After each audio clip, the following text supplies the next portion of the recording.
Una sa lahat, imbangan ng mga kable ng kuryente na sunog sa Tui, Batangas. Nagapoy ito mula kaninang hapon hanggang ngayong gabi. May mga bahay na nga nadamay. Ang buong detalye ng sunog na yan, abangan. Magandang gabi, Pilipinas, sa Frontline Tonight. Proklamasyon ng Magic 12 na senador kasado na bukas. Habang isang lalaki ang inaresto matapos magbantang bobombahin daw ang mga opisina ng COMELEC. Wanted na si Atty. Harry Roque, nagmamatigas umuwi. Biktima raw siya ng political persecution. Pag-question ng COMELEC sa kaso ng Court of Appeal sa kaso ni Atty. Laila de Lima, hindi raw makaka-apekto sa proklamasyon niya bilang kongresista. Hindi rin siya makukulong muli. Liderato ng Kamara at Senado, magbabago nga ba sa pagpasok ng mga bagong halal? Road rage, undercover na pulis, naglabas ng baril nang mapaaway sa isang rider. At News 5 exclusive, sugalerong natalo sa bingguhan ng hold-up para raw makabawi. At sa Frontline Showbiz, ang Deadline World Tour ng Blackpink. Habang BTS Jin, trending ang bagong album.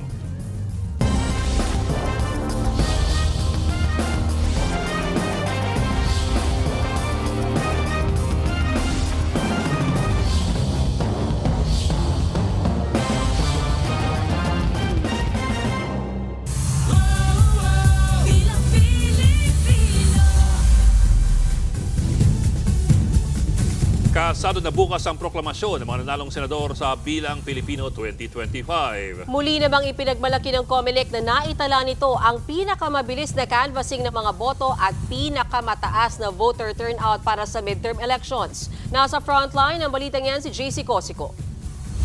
Inayos na ang mga upuan at tinanggal na ang mga mesang ginamit sa canvassing ng mga boto rito sa The Tent City ng Manila Hotel. Bukas na kasi ang proklamasyon ng Magic 12 o yung mga nanalong senador sa Bilang Pilipino 2025. Magsisimula ang programa ng alas 3 ng hapon. Sa National Certificate of Canvass na inilabas ng National Board of Canvassers, nanguna pa rin sa senatorial race si Senator Bongo na may higit 27.1 million votes. Sinundan siya ni Bam Aquino, Bato de la Rosa, Erwin Tulfo, Kiko Pangilinan at Rodante Marcoleta. Pasok din sa top 12 sina Ping Lacson, Tito Soto, Pia Cayetano, Camille Villar, Lito Lapid at Amy Marcos. Wala naman nagbagong figures. So kung sino yung nasa ranking na yon, ay sure na po na yun ang mapoproklama ng National Board of Canvassers. 10 hanggang 15 guests ang pwede nilang isama sa proclamation, kung saan isa-isa silang tatawagin. Uunahing tawagin ng rank 12 na si re-electionist Senator Amy at huli ang nanguna sa bilangan na re-electionist Senator Ding Sigo. May 5 minuto rin ang bawat senator-elect para makapagsalita. Sa huli, magsasama-sama ang 12 senator-elect para sa isang group picture. Ang proklamasyon nila mangyayari matapos lang ang 3 araw na canvassing o pagbibilang ng boto na sinasabing pinakamabilis sa kasaysayan ng eleksyon sa bansa. Kasi po, ang bilis po ng botohan, ang bilis po ng transmission. Technology talaga ang solusyon po. Technology, pero at the same time, yung human factor pa rin po. Pinakamataas din sa kasaysayan ng midterm elections ang 82.2% na voter turnout o katumbas na higit 57 milyong bumoto. Nakakagulat. Sa totoo lang, palagay ko po, yung mga issues of the day, yung challenge sa mga kabataan lagi na gusto nyo na magandang kinabukasan, kaya sila pumunta sa presinto. Mababa naman daw ang voter turnout sa mga overseas voter. 85% ang self-rating ng COMELEC sa pangangasiwa nila sa eleksyon. Naging maayos naman daw ang paghahanda mula voter registration hanggang sa pagtatapos ng halalan. Pero aminado sila, marami pang dapat pagbutihin sa mga susunod na botohan. Lalo na po yung training ng ating mga electoral board members, paglugar, venue kung saan tayo nag-hold ng eleksyon, lalo-lalo na po yung technology for the mistakes, the insufficiencies, the problems seen in 2025 should never be seen again in 2028. Inaasahan namang maglalabas ng resolusyon ng NBOC sa kung ilang seats ang ilalaan para sa party list groups. Sa Lunes, itinakda ang kanilang proklamasyon. Nagbabalita mula sa Frontline, JC Cosico, News 5. Sa kabila ng kasalo ng proklamasyon bukas, hinihiling naman ng PDP na magkaroon ng manual recount sa Bilang Pilipino 2025. Sa isang press conference, sinabi ng partido na maghahain sila ng manifestation sa National Board of Canvassers at petisyon sa Korte Suprema para rito. Git ni PDP Legal Counsel Attorney Israelito Torreon, nagkaroon daw ng 16.8 hanggang 18 million overvotes sa eleksyon. Ilang irregularidad din daw ang kanilang na-monitor, gaya po ng mga binotong pangalan na hindi naman lumabas sa resibo. Wala pang pahayag dito ang COMELEC. Nakasaad po sa ating batas ngayon na supposedly kailangan manual counting po ng mga balota sa precinct level. Tapos pagkatapos niyan, electronic na lahat ng transmission. Mananawagan kami ng manual counting of votes para ibalik po ang pagtitiwala ng mga tao sa ating sistema. Inaresto ng NBI ang lalaking nag-post sa social media ng umunoy planong pambobomba sa mga tanggapan ng COMELEC. Natunto ng mga otoridad ang bahay ng suspect sa isang subdivision sa Mandaue City, Cebu. Sa post ng suspect sa isang group page, sinabi niyang magbibigay siya ng 5 milyong pisong reward sa sino mang makakapagpasabog sa mga COMELEC site. May alok din siyang 10 milyong piso sa sino mang makakapatay kay COMELEC Chairman George Garcia. Hindi naman itinanggi ng suspect ang mga pinost sa social media. Galit daw siya sa COMELEC. Nahaharap siya sa reklamong anti-bomb joke at Anti-Terrorism Act of 2020. Considering the seriousness of the post, which cannot be taken lightly because this affects public safety and security. All bomb threats are taken seriously. Public safety is the concern. Paulit-ulit na lang daw ang sinabi ni Harry Roque na political persecution ang ginagawa sa kanya ayon sa Malacanang. Pati ang kalyado ng mga Duterte na si Salvador Panelo, pinayuhan si Roque na umuwi na lamang at harapin ang kasong qualified human trafficking. Nasa frontline na balitang yan si Maricel Halili.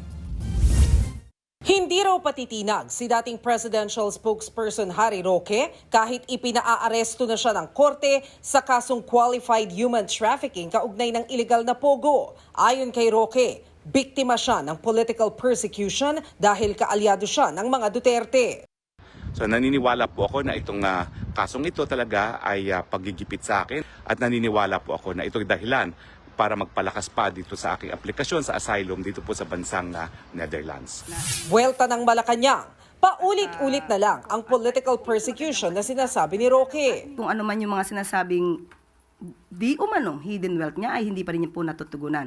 So paano po kayo magkakaroon ng political persecution?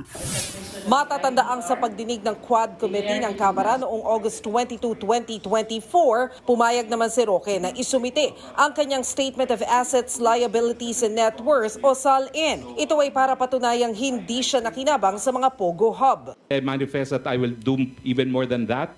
I have asked the House of Representatives to submit my SALN even when I was working as a working law student in this honorable chamber. Mr. Chair, may we direct our resource way back, Your Honor, 1988. I will comply, Your Honor, and will even submit earlier SALNs which are filed with the House of Representatives. Ayon sa DOJ, pwedeng maaresto si Roque kahit nasa the Netherlands siya sa pamamagitan ng Interpol. We will exhaust all our remedies to get him back here into the country. We have already mentioned before through the Secretary and Undersecretary Yusek Nikiti na magsusulat po tayo sa Government of Netherlands ni explain yung mga circumstances around this case. Ipapaliwanag ho natin dyan na ito ay isang halimbawa ng prosecution at hindi persecution. Hirit pa ng Malacanang, posible lamang mapigilan ni Roque ang pagpapadeport sa kanya sa pamamagitan ng asylum kung mapapatunayan niya na meron ngang harassment. Pati ang isa pang kaalyado ni Duterte na si dating Chief Presidential Legal Counsel Salvador Panelo naniniwalang walang political persecution kay Roque. Kung ako sa kanya, since abogado naman siya at ang demanda sa kanya ay isang crime, bumalik na lang siya at harapin niya kung totoo sinasabi niya na wala siyang kinalaman.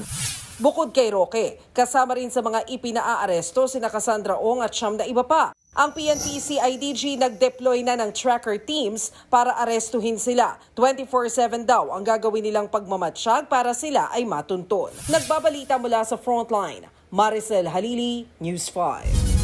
Tuloy ang proklamasyon para kay mamamayang Liberal Party List Representative Laila de Lima sa kabilayan ng pagpapawalang bisa ng Court of Appeal sa pag-absuelto sa isa niyang kaso. Hindi rin siya makukulong ulit ayon naman sa DOJ. Nasa frontline ang balitang yan si Camille Samonte.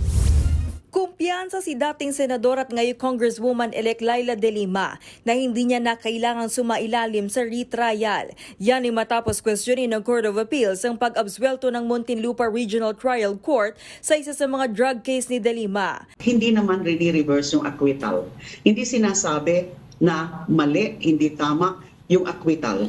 Wala siyang sinasabi na magkakaroon ng retrial kasi hindi niya pwedeng gawin yan na magkaroon ng retrial because definitely that should be a clear violation of my right against double jeopardy. Giit ng CA sa kanilang desisyon, tanging pagbawi ng testimonya ni dating Bureau of Corrections Officer in Charge Rafael Ragos ang naging basihan ng Muntinlupa RTC para ma-acquit si de Lima. Hindi rin daw nalinaw kung paanong na-acquit ang Congresswoman-elect base sa recantation ni Ragos. Ipinagtataka naman ito ni de Lima, lalo't makikita naman daw sa mga record ng kaso na nasagot lahat ng tanong ng Court of Appeals. Review namin ulit yung RTC decision, malinaw naman, maayos naman yung pagkakadispose ng kaso. Sabi naman ng Department of Justice, gusto lang klaruhin ng Court of Appeals ang naging epekto sa kaso ng pagbawi ng testimonya ni Ragos. Dahil dyan, mananatiling status quo ang acquittal ni de Lima habang nire-resolba ito. Ang malinaw ayon sa DOJ, hindi na ulit aarestuhin si de Lima dahil hindi na siya pwedeng litisin ulit sa parehong kaso. So you cannot be charged anymore for the same crime, especially if someone had already been adjudged and acquitted in a case. So this is just a new legal challenge on the camp of Congresswoman-elect de Lima. Ganito rin ang sinabi ng Integrated Bar of the Philippines. There's no necessity for a new trial or a retrial. There's no ground. Susuruin lang niya at explain lang niya, i-particularize niya kung ano yung basehan dun sa kanyang pag-acquit. Sa panig naman ng COMELEC, wala itong nakikitang dahilan para ipagpaliban ang proklamasyon ni de Lima bilang first nominee ng mamamayang Liberal Party List. Hindi po tama na magsususpend tayo ng proclamation ng isang winning party list o yung nominee niya dahil lang po dun sa bagay na yon, dahil lang sa isang desisyon na hindi naman final. Saktong isinapubliko ang pagkwestiyon ng CA sa pag-aswelto kay de Lima kung kailan pumayag ang Congresswoman-elect na maging isa sa mga House Prosecutor sa impeachment trial ni Vice President Sara Duterte. Sa kabila niyan, tuloy pa rin daw si de Lima na maging bahagi ng prosecution panel. As I always stood for truth, justice, and accountability. Nagbabalita mula sa Frontline, Camille Samonte, News 5. Ano ang ibig sabihin ng desisyon ng Court of Appeals sa drug case laban kay dating Senadora Laila de Lima? Kung inyo pong matatandaan, sinampahan si de Lima ng ilang kaso ng drug trafficking sa Duterte administration noong 2017, bagay na kinakulong ni de Lima ng 7 taon habang nililitis ang kanyang kaso. Nang bumaba sa pwesto si Duterte, isa-isa pong nag-atrasa ng mga testigo laban kay de Lima. Si dating Bucor Chief Rafael Ragos, inatras ang kanyang testimonya na siya raw ang bagman ni de Lima. Anya, pinilit lamang daw siyang tumestigo ni dating Justice Secretary Vitaliano Aguirre. Kaya't Mayo 2023, binasura ni RTC Judge Abraham Joseph Alcantara ang kaso laban kay de Lima. Pero eto nga po, noong nakaraang buwan lamang, pinabalik ng Court of Appeals ang kaso ni de Lima sa Regional Trial Court. Ang desisyon ng 8th Division ng Court of Appeals, pinawalang bisa ang desisyon ni Judge Alcantara. Ano raw ang issue na pinagtatalunan? Kung babasahin mo po ang desisyon ng Korte, walang diskusyon kung malakas ba o mahina ang depensa o ang prosecution ng kaso ni de Lima. Kumbaga, wala naman po doon sa merits of the case. Ang pinuna ng Court of Appeals ay ang pagkakasulat ng desisyon ni Judge Alcantara. Ayon sa Court of Appeals, pinawalang sala ni Alcantara si de Lima dahil sa pag-atras ng testimonya ni Ragos. Pero sa kanyang sinulat na desisyon, hindi naman daw piniliwanag ni Judge Alcantara ang mga partikular kung ano nga ba ang mga binawi ni Ragos na testimonya at kung ano ang epekto nitong mga retraction sa kaso ni De Lima. Mahalaga raw ito ayon sa Court of Appeals, lalo na dahil mahalaga ang kredibilidad ng isang testigo. Isa pa, dahil daw sa kawalan ng sapat na salaysay sa desisyon at pagpapaliwanag sa desisyon, ang hirap tuloy maintindihan kung paano nagdesisyon ang hukom na ito. Mahalaga raw ang mga ito dahil higit sa lahat, ang isang hukom ay nagdedesisyon para po sa mga litigants, maging ikaw po'y akusado o nagrereklamo. Yun lang, pinagtatalunan ngayon kung ano ba ang ibig sabihin ng desisyong ito ng CA. Ang sabi kasi ng CA, null and void ang desisyon ni Judge Alcantara at pinababalik o nire-remand ang kaso sa sala ni Judge Alcantara para magdesisyon ng naaayon sa mga patakaran ng hudikatura. Ngayon, ang malaking tanong, ibig bang sabihin na kailangan lamang repasuhin ni Alcantara ang kanyang pagkakasulat ng naunang desisyon? O kailangan ba ng isang panibagong paglilitis? Sa tanong na ito, ang Court of Appeals naman ang hindi masyadong malinaw. Higit 12 oras nang inaapula ng mga bombero ang malawakang sunog sa imbakan ng construction materials sa Tuwi, Batangas. Nagdulot na rin ang pagsisikip ng trapiko sa highway ang sunog dahil sa mga nakapwestong bombero. Nasa frontline ng balitang yan si Gary De Leon. Kita sa drone shot na ito ang lawak ng sunog sa 1 hektaryang lupa na junkyard sa Maharlika Highway sa Tuwi, Batangas. Mataas at mga palang usok mula sa sunog. Natupok ang mga nakaimbak na construction material. Pila-pila mga fire truck na umaapulan sa apoy. Nagdoble kayod naman ang mga bombero sa pag-apulan ng apoy.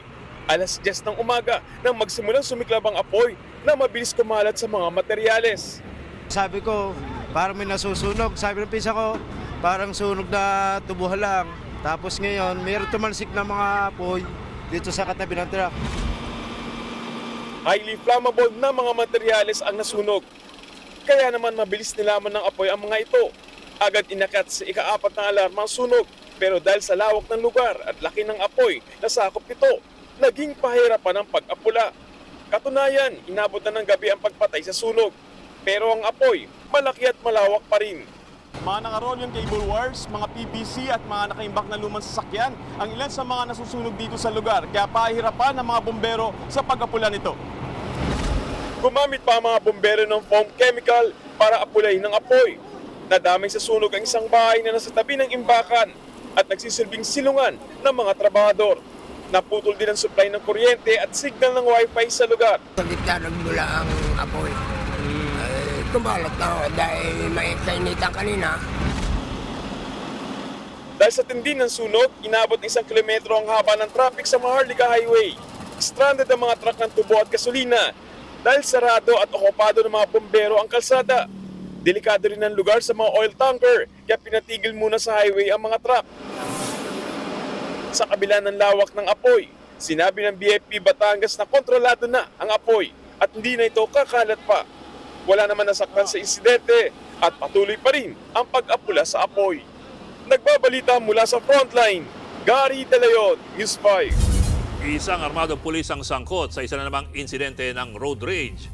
Bumunot ng baril ang pulis matapos silang magkainitan ng nakaalitang rider sa Maynila. Nasa frontline na balitang yan si Brian Castillo. Viral ngayon ang video ng dalawang rider na yan na nagkapisikalan sa F. Manalo Street sa Santa Ana, Maynila. Ang rider ng dilaw na motor, hinawakan at hinahatak ang helmet ng katabing rider. Ilang sandali pa, bumaba ito sa motor at naglabas ng baril. Ilang beses niyang hinatak ang helmet at tila ayaw pakawala ng rider. Tumagal ng higit 2 minuto ang kumusyon ng dalawa. Pero walang ibang naglakas loob na umawat hanggang sa may dumating na mga pulis. Pero ang pinusasan, ang rider na naka-helmet at hindi ang rider na may baril. Paliwanag ng Manila Police District, tauhan nila ang rider na may hawak ng baril. Nag-ugat daw ang kumusyon sa away trapiko. Pero taliwas na nakita sa video, ang rider daw ng pulang motor ang nag-umpisa ng gulo. Dahil nagmamadali po, patuloy po kinakalampag yung kanyang top box at pilit siyang pinapausod. Pero sabi po ng pulis, hindi siya makakausod kasi meron pong truck sa harapan niya. Hindi na raw nakunan sa video, pero bago pa mauwi sa pisikalan, Nambastos daw ang rider, kaya nagalit ang pulis. Pinagsasalita po siya ng hindi maganda. So sinabi po ng pulis natin na ako po ay pulis. Ang sabi po nitong movie driver, wala akong pakialam. Kung pulis ka, umalis ka dyan sa harapan. Kaya itong ginawa po ng ating pulis ay bumaba siya at para arestuhin po itong movie driver na to kasi meron na pong violation. Ito po yung unjust fixation. Ayon pa sa MPD, bagamat nakasibilyang damit ang pulis, naka-duty raw ito noon dahil eleksyon, pero hindi pa rin daw maikakailang sumobra ang ginawa ng pulis. Bagamat sinasabi nga natin siya, dapat i-afford natin siya ng due process at transparency, pero wag na natin i-sugarcoat kung nagkamali ang pulis natin. Sabihin natin sa kapwa natin, sa taong bayan na nagkamali ang pulis natin. Ipinag-utos na ni PNP Chief Police General Romel Francisco Marbil ang malalimang investigasyon sa insidente. Sineseryoso raw ng PNP ang mga ganitong usapin, kaya nagsagawa na rin sila ng administratibong aksyon laban sa sangkot na pulis. Sa ngayon, isinailalim na sa restrictive custody ng MPD ang pulis. Mahaharap siya sa reklamong grave misconduct at conduct unbecoming of a police officer. Nagbabalita mula sa frontline. Brian Castillo, News 5. Patuloy pang inaalamang sanhi ng pagkamatay ng Pinoy hiker na tinangkang abutin ang tuktok ng Mount Everest sa Nepal. Pero lumalabas na nasugatan pa ang hiker matapos abutan ng kanilang grupo ng avalanche o ng rumaragasang niebe at yelo. Nasa frontline ng balitang yan si Ian Suyu. Sa mundo ng hikers o mountaineering, pinakaprestiyosong accomplishment ang makaakyat sa Mount Everest, ang pinakamataas na bundok sa buong mundo. Ito sana ang gustong makamit ng 45 anyos na si Engineer Philip PJ Santiago II. Pero binawian siya ng buhay nitong Miyerkules matapos makarating sa Camp 4 o ang huling camp bago ang summit ng Mount Everest. Sa isang eksklusibong panayam sa News 5, emosyonal na ikwento ng pamangkin ni PJ na si Carl ang huling beses niyang nakausap ang tiyuhin. Si Carl ang naiwan sa base camp bilang logistics officer ng grupo. Nasa Camp 3, sabi ko, kamusta ka? Condition mo, condition yung lahat dyan. He said, everything is good. Condition niya mabuti. Hindi siya kasing pagod nung unang rotation. Sabi niya, mukhang naka-adapt na yung katawan ko sa ganitong taas. So positive ako, high spirit talaga.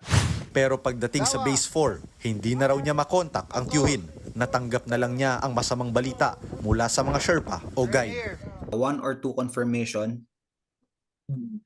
And then yun, may lumapit na sa akin sa base camp, which is yung head ng kitchen. Sabi niya sa akin exactly, naaalala ko, very sad news up there. Sabi ko, why? What news? I don't have any update. I've been waiting for a couple of hours. And then he said,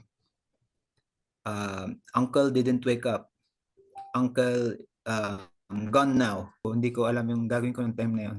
I'm sorry.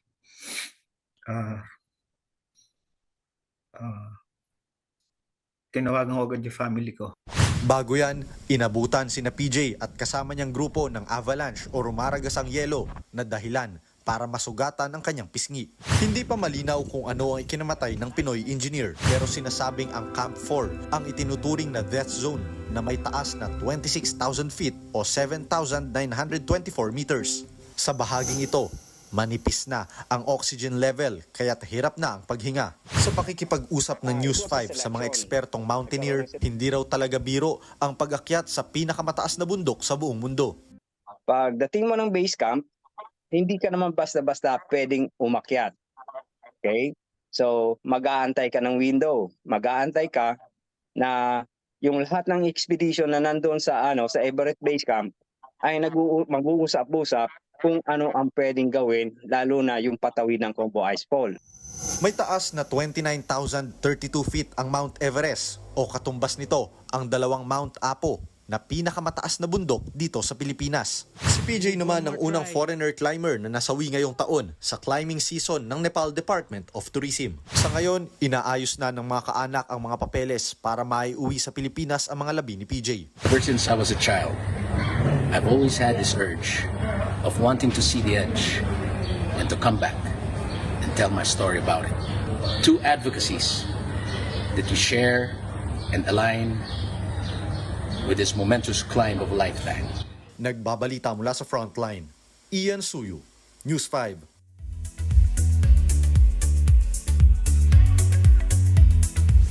Showbiz Tonight na tayo. Derechahang sinagot ni Miss Universe Philippines 2023 Michelle D ang unfollow issue umano sa kanila ng successor niyang si Chelsea Manalo. Chika ni Michelle, siya mismo ay nagulat sa issue. Nalaman na lang daw ito ni Michelle nang i-flag sila ng common friend nila ni Atisa Manalo. Pero sa niya, civil naman sila ngayon ni Chelsea. Sa ngayon, nakafollow na sila sa isa't isa. Nilinaw naman ni Michelle na hindi tungkol kay Chelsea ang tweet niya na practice what you preach. Clueless lang po kaming dalawa. I'm not sure, maybe it was an accident, maybe she has her reasons. I don't know, she followed us back. We're okay naman, we have no bad blood, nothing. Nilinaw naman ng singer na si Ryla Tomakin na hindi siya ang third party sa hiwalayang Kobe Paras at Kailin Alcantara. Sa isang interview, sinabi ni Ryla na hindi niya type si Kobe. Mas gusto niya raw ang mga businessman sa halip na mga athlete. Friends lang daw sila ni Kobe. Nilinaw din niyang walang mali siya ang Bali trip nila ni Kobe. Umaasa rin si Ryla na magiging okay si Kailin na nakararanas ng batikos dahil sa breakup kay Kobe. Una nang sinabi ni Kailin na gusto na niyang mag-move on. Wait lang kayo dyan ha, more showbiz scoops coming your way kaya walang lipatan. Susunod, News 5 exclusive, lalaking natalo sa bingo, hinol na panggwadya at kahera ng pasugalan. Senator-elect Tito Soto kinakausap daw ng ilang senador para maging bagong Senate President. Sa gitna ng alingas-ngas ng umunoy balasan ng liderato ng Kamara, ilang kalyado ni Congressman Martin Romualdez, kumpiyansang mananatili ito bilang House Speaker. At matapos maglabas ng kani-kanilang solo album, Blackpink mag-world tour. Magbabalik pa ang Frontline tonight. Mga kapatid, Ed Lingaw po, nasa Estados Unidos, Canada o saan mang dako ka ng mundo, manatiling may alam at may pakialam sa mga mainit na balita dito sa ating bansa. Simulan natin ang bawat araw sa tuloy-tuloy na balitaan sa Frontline. Mag-follow at mag-subscribe sa social media pages ng News 5.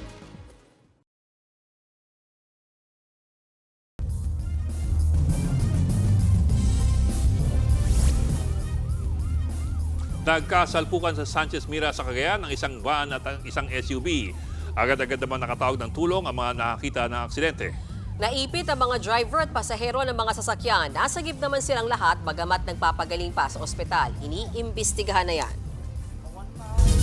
Kinakausap daw ng ilang senador si Tito Soto para maging Senate President ulit ng 20th Congress. Handa naman daw si Soto na tanggapin ang posisyon kung sakali. Narito ang aking report. Hindi pa man formal na naipoproklama, may mga kumakausap na raw kay Senator-elect Tito Soto para maging Senate President. 3 hanggang 4 na senador na raw ang kumakausap sa kanya. Pero paglilinaw ni Soto, hindi siya nag-iikot para magpapirma ng mga susuporta sa kanya. Pero kung makuha niya ang 13 boto, handa raw tanggapin ni Soto ang pagiging Senate President. May mga kumakausap sa akin. Alam mo naman ako, kilala niyo naman ako eh. I'm not the type that would go around na nagpapapirma para suportahan ako. Ako'y maana doon sa mga oldies eh. I'm from the old school. If they have the numbers, they want me to be Senate President, I will accept. Sa ngayon, hindi pa raw nakakausap ni Soto sa Senate President Chis Escudero. 2024 pa raw ang huling pag-uusap nila. Pero kung karamihan sa mga senador ay susuportahan si Soto sa pagiging leader ng Senado, sigurado naman daw na pag-uusapan nila ito ni Escudero. Ayaw namang sabihin ni Soto kung kasama sa mga nanliligaw sa kanya na maging Senate President ang tinatawag na Duterte Block. Kapag nakabalik na raw siya sa Senado, bubuhayin daw ni Soto ang Macho Block. Kasama raw rito si Senator Loren Legarda na honorary member. At posibleng mapasama rin daw dito si Erwin Tulfo na kasama niya sa alyansa para sa bagong Pilipinas. Kung hindi man daw siya maging Senate President, desidido raw si Soto na hingin ang pagiging chairman ng Ethics Committee. There should be ethical standards for the senators. We should be strict on the rules. Kung gusto natin na makita ng mga taong bayan na maganda ang image ng Senado, matino, maayos. I have an excellent practice of parliamentary rules and procedures. So it should be followed by the Senate so that it will be a very good example for the young. Naunang sinabi ni Escudero na ang mayorya sa Senado ang magdedesisyon kung papalitan siya bilang Senate President. Bukod sa Senado, umuugong din ang posibilidad ng pagpalit ng liderato sa Kamara matapos ang eleksyon.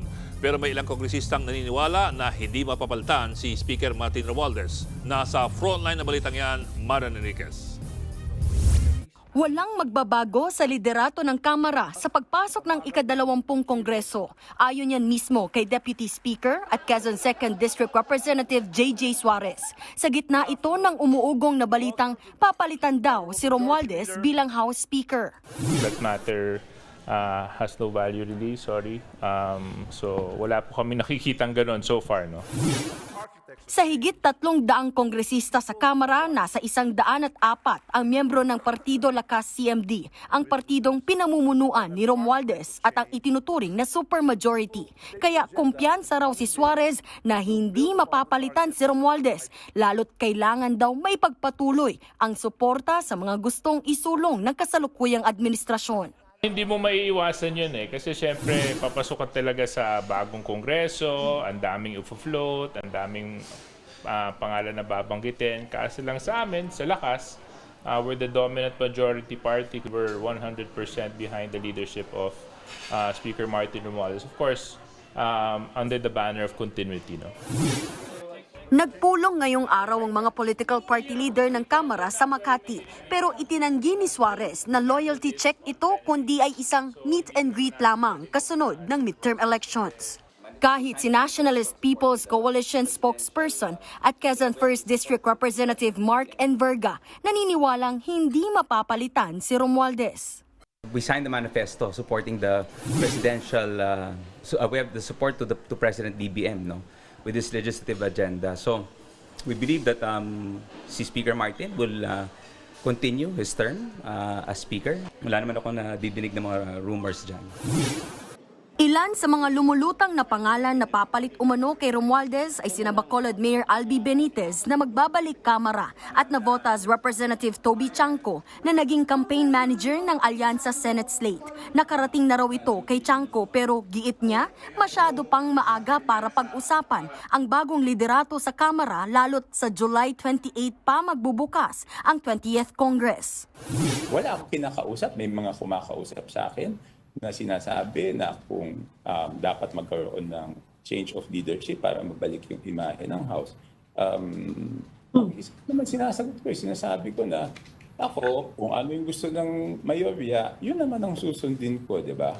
I will do whatever is best for the President. If it's best for the President that Martin Romualdez remains Speaker, I will support what he thinks is best for him. Wala pang pahayag si Congressman-elect Benitez tungkol dito. Nagbabalita mula sa Frontline, Marian Enriquez, News 5. Dahil daw sa budget para sa kani-kanilang proyekto, kaya napapirma ang mga kongresista sa impeachment complaint laban kay VP Sara Duterte. Yan po binunyag ni Alyansa Campaign Manager at incoming Navotas Congressman Toby Chanco. Sa programang Storiko ng One News, sinabi ni Chanco na napapirma umano ang mga kongresista sa impeachment complaint dahil sa anyay conditional release ng mga proyekto sa pinasa nilang budget kay Pangulong Marcos. Ito raw ang dahilan kaya hindi pa rin kumbinsido hanggang ngayon si PBBM sa pag-impeach kay VP Sara. Sinusubukan pa ng News 5 na kunin ang panig ng Kamara at ng Palasyo. Saan ba nagsimula yung problema ng administrasyon? Nagsimula yung problema ng administrasyon nung hindi nila sinunod yung budget ng Pangulo. So noong pinipilit nila ilabas yung mga projects na for conditional release, iniisip-isip ko na noon na ito yung reason para doon sa impeachment, para mapilitan yung executive branch na ilabas yung budget. Ayon pa kay Chanco, naka-apekto raw sa mga pambato ng alyansa ang impeachment complaint pati na rin pag-aresto kay dating Pangulong Duterte. I'm saying this because yung impeachment was self-inflicted. Pinigilan ko sila noon. Ayaw nilang makinig. Sinabi ko, maapektuhan yung mga senador natin. Ayaw nilang makinig. So yan ang nangyari. Kakapasok lang po na balita, pansamantalang buwaba sa kanyang posisyon si International Criminal Court Chief Prosecutor Karim Khan. Ayon sa kanyang opisina, naka-leave si Khan hanggang matapos ang investigasyon ng UN Office of Internal Oversight Services sa alegasyon sa kanya na sexual misconduct. Itinanggi na rin niya noon ni Khan. Si Khan ang prosecutor sa kasong Crimes Against Humanity na kinakaharap ni dating Pangulong Rodrigo Duterte sa ICC.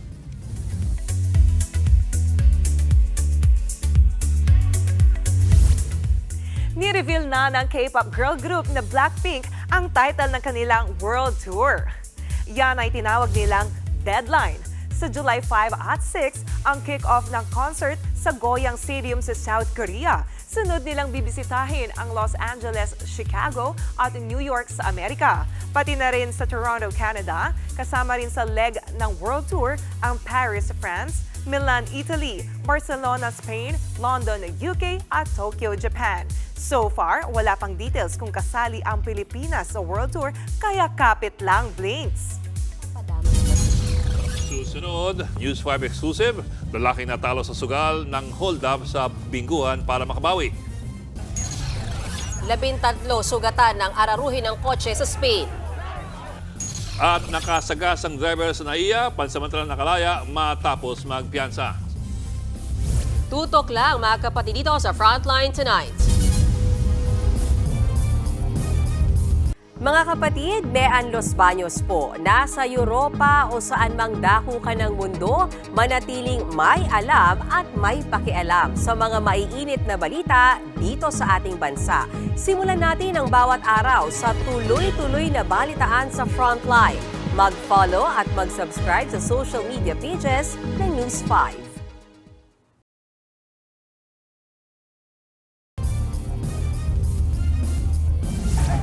Hindi bababa sa 13 sugatan sa Barcelona, Spain. Inararo sila ng kotse sa labas ng stadium kung saan gagawin dapat ang isang soccer match.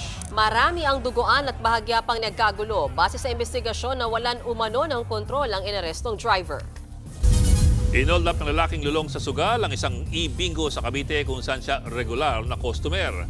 Nagawa pa niya manaksak ng sikyo at mamaril ng kahera. Nasa frontline na balitang yan si Gary De Leon, exclusive. Nagkalat ng mga gamit at dugo ang dinatnan ng mga otoridad sa isang bingguhan sa Dasmariñas, Cavite.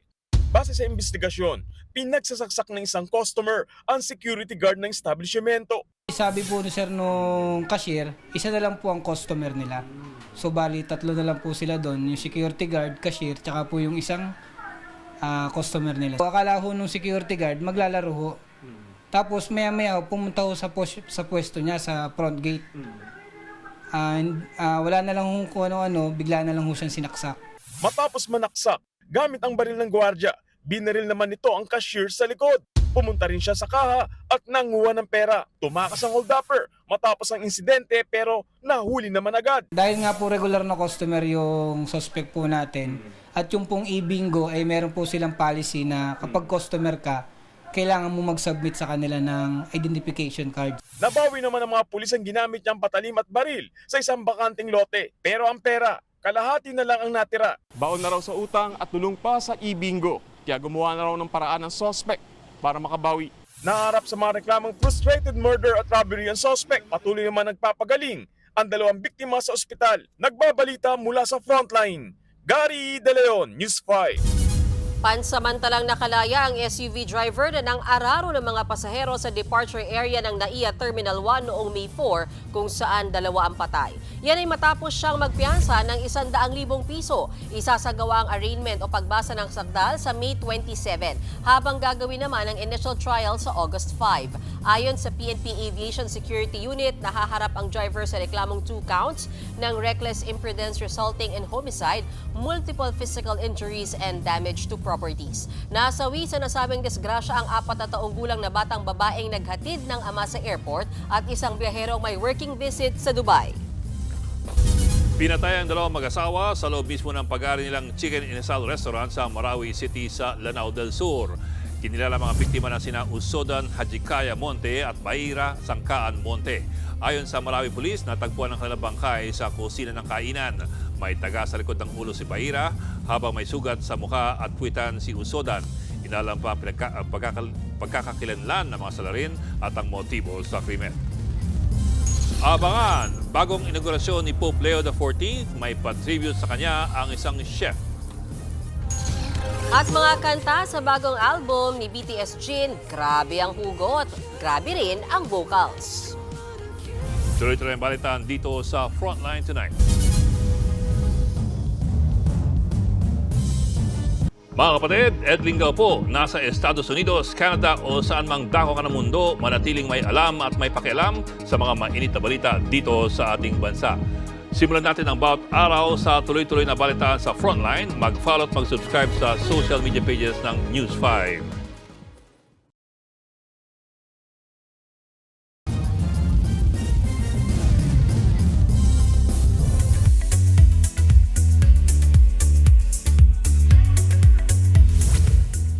Pag-usapan naman natin ang mga ganap sa K-pop. Gaya ni Jin na nag-comeback with his second album.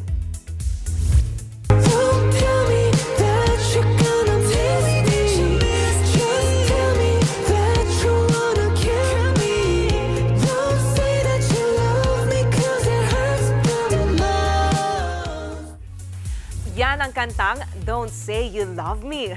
Bukod sa kanyang warm voice, flex na flex rin sa music video ang pagiging aktor ni Jin. Bahagi yan ng second album niyang Echo na ngayon din inilabas. Ito pa ang trending, spotted together sa isang luxury restaurant sa Seoul si BTS-V at singer na si IU. Ang chika ng netizens, posibleng birthday celebration nito ni IU ngayong araw. Una na silang nagsama sa music video na Love Wins All. At yan ang latest and hottest sa Frontline Showbiz tonight. Ako si Jenny Alipon. Happy weekend mga kapatid.